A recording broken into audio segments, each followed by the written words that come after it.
రాష్ట్ర ప్రజలకు నాణ్యమైన విద్యుత్ ఇస్తాం, ప్రజల మీద భారం వేయం, ఛార్జీలు పెరగకుండా చూస్తాం, పెంచకపోగా తగ్గిస్తాం.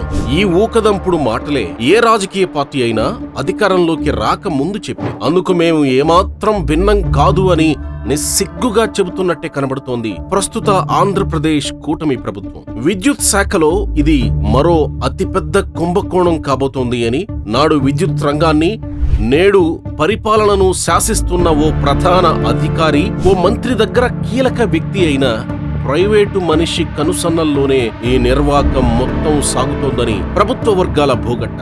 అసలు విషయం ఏంటంటే, రీవాంప్డ్ డిస్ట్రిబ్యూషన్ సెక్టార్ స్కీమ్ RDSS అనే కేంద్ర ప్రభుత్వ పథకం కింద రాష్ట్రంలో నాణ్యమైన విద్యుత్ను సమర్థవంతంగా స్మార్ట్ మీటర్లు కొనుగోళ్లు, కొన్ని మౌలిక వసతుల కల్పన, ఖర్చు తగ్గించి చేయడం ఈ పథకం ఉద్దేశం. దీన్నే తెలుగులో విద్యుత్ పంపిణీ సంస్థల పునర్వ్యవస్థీకరణ అంటాం. అయితే మంచిదే కదా, ఎందుకు ఈ ప్రభుత్వాన్ని తప్పుపట్టాలి అనే అనుమానం మీకు రావచ్చు. అసలు తిరకాసు ఇక్కడే ఉంది. ఆంధ్రప్రదేశ్ లో ఉన్న డిస్కంలు APCPDCL, APSPDCL పరిధిలో దాదాపు 1040 కోట్ల పనులకు టెండర్లు పిలిచాయి. ఈ పనులను 7 ప్యాకేజీలుగా విభజించి SPDCL పరిధిలో 764.62 కోట్లు, CPDCL పరిధిలో 275.15 కోట్లకు టెండర్లు పిలిచారు. ఒక్క రోజులోనే ఎవరి ఆదేశాలొచ్చాయో తెలియదు గాని 7 ప్యాకేజీలను కాస్త 4 ప్యాకేజీలకు కుదించారు. విచిత్రం ఏంటంటే, బిడ్లు వేయడానికి కేవలం 5 రోజులు మాత్రమే గడువిచ్చారు. అంటే ఈ 2 అంశాలు కీలకం. 7 ప్యాకేజీలు 4 చేశారంటే టెండర్ విలువ పెరిగిపోతుంది. చిన్న చితక కంపెనీలు అంత ఖర్చు భరించలేక పక్కకు తప్పుకుంటాయి. ఇక బిడ్ వేయడానికి 5 రోజులే కాబట్టి ఇంకెవరికైనా ఇంట్రెస్ట్ ఉన్నా వాళ్లు బ్యాంక్ గ్యారంటీలు, ఇతరత్ర సమస్యలు సవరించుకోవడానికి ఆ 5 రోజులు సరిపోవు. కనుక సగం మంది ఇక్కడ కూడా పక్కకెళ్లిపోతారు. ఇక మిగిలేది ఎంట్రీ ఇచ్చేది ఆ బడా కంపెనీలు మాత్రమే. ఇక్కడి వరకు ఓ ప్రధాన పత్రికలో వచ్చింది. కానీ ఆ వార్త లోతుల్లోకి వెళ్లి ఇంకా సవివరంగా తెలుసుకుందాం అసలు లోపలేం జరుగుతుంది. ఇక ఈ 5 రోజుల్లో రాబోతున్న టెండర్ వేయబోతున్న ఆ బడా కంపెనీలు ఏవి, ఎలా రాబోతున్నాయి, ఆ కంపెనీలకు కాంట్రాక్ట్ కట్టబెట్టేందుకే ఈ టెండర్లలో ఇలా ఒక్క రోజులో మార్పులు జరిగిపోయాయా? అసలు ఆ కంపెనీలేంటి? మొత్తం చూస్తే మీకే క్లారిటీ వస్తుంది. SPDCL మొదట పిలిచిన 7 ప్యాకేజీల టెండర్లు 28 కోట్ల నుంచి 191 కోట్ల వరకు ఉన్నాయి. కానీ వీటిని కుదించి ఒక్క రోజులోనే 4 ప్యాకేజీలకు పరిమితం చేస్తే టెండర్ కాస్ట్ ఎంత పెరుగుతుందో ఆలోచించండి.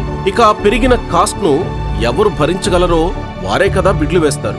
ఆ వారే ఎవరు అంటే, SPDCL పరిధిలో ఉన్న రాయలసీమ జిల్లాలు అనంతపురం, శ్రీ సత్యసాయి, నంద్యాల, కడప, కర్నూలు, చిత్తూరు, తిరుపతి, అన్నమయ్య జిల్లాల్లో 3 ప్యాకేజీలు గత ప్రభుత్వంలో పెద్ద పెద్ద కాంట్రాక్టులు పొంది జగన్ కు అత్యంత సన్నిహితులుగా చెప్పబడుతూ ఈ ప్రభుత్వం వచ్చాక కూడా వివాదాస్పదం అవుతున్న అదే కంపెనీకి కట్టబెట్టేందుకు ఆల్రెడీ తతంగం పూర్తయిందని, ఇక నెల్లూరు జిల్లాకు సంబంధించిన 4వ ప్యాకేజీని జగన్ హృదయానుసారుడైన తెలంగాణ కాంగ్రెస్ కీలక నాయకుడి కంపెనీకి కట్టబెట్టేందుకే డిస్కంలు టెండర్లను ఒక్క రోజులోనే మార్చేశాయనేది విశ్వసనీయ సమాచారం. ఇక CPDCL పరిధిలో ఉన్న ఉమ్మడి కృష్ణా, గుంటూరు జిల్లాల్లో 275 కోట్ల పనులను నెల్లూరు జిల్లాకు చెందిన ఓ కొత్త నేత నేరుగా అమిత్ షాతోనే ఫోన్లో మాట్లాడగలనని, హిందూ మత పెద్దలతో చాలా సన్నిహిత సంబంధాలు కలిగి ఉన్నట్లు చలమణిలో ఉన్న ఒక వ్యక్తి వేరే కంపెనీ పేరుతో తెరమీదకు రాగా, గతంలో ఈ పనుల నిర్వహణ చూసిన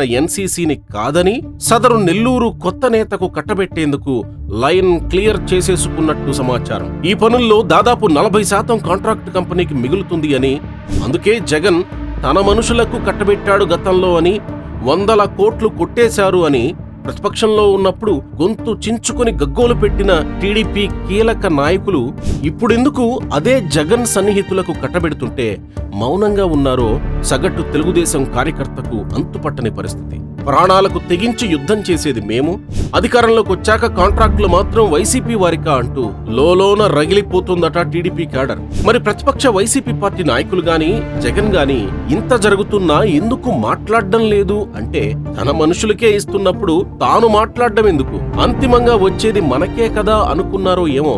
మెడికల్ కాలేజీల చుట్టూ రాజకీయాన్ని తిప్పుతున్నారు గాని ఈ డిస్కంలలో జరుగుతున్న జరుగుతున్న స్కామ్ల గురించి మాత్రం వైసీపీ శ్రేణులు గాని జగన్మోహన్ రెడ్డి గాని అస్సలు మాట్లాడడం లేదు. అసలు ఇదంతా చంద్రబాబుకు తెలిసే జరుగుతుందా లేదా ఆ ప్రధాన అధికారి ఆ మంత్రి గారి ప్రైవేటు మనిషి దగ్గరే అంతా అయిపోతుందా అర్థం కాని పరిస్థితి. కానీ కుంభకోణాలందు ఏపీ కుంభకోణాలు వేరయ్యా, ఇచ్చట అధికార ప్రతిపక్షాలు కలిసి చేస్తాయా అని వేమన పద్యం పాడుకుంటున్నారట పరిశీలిస్తున్న క్యాడర్.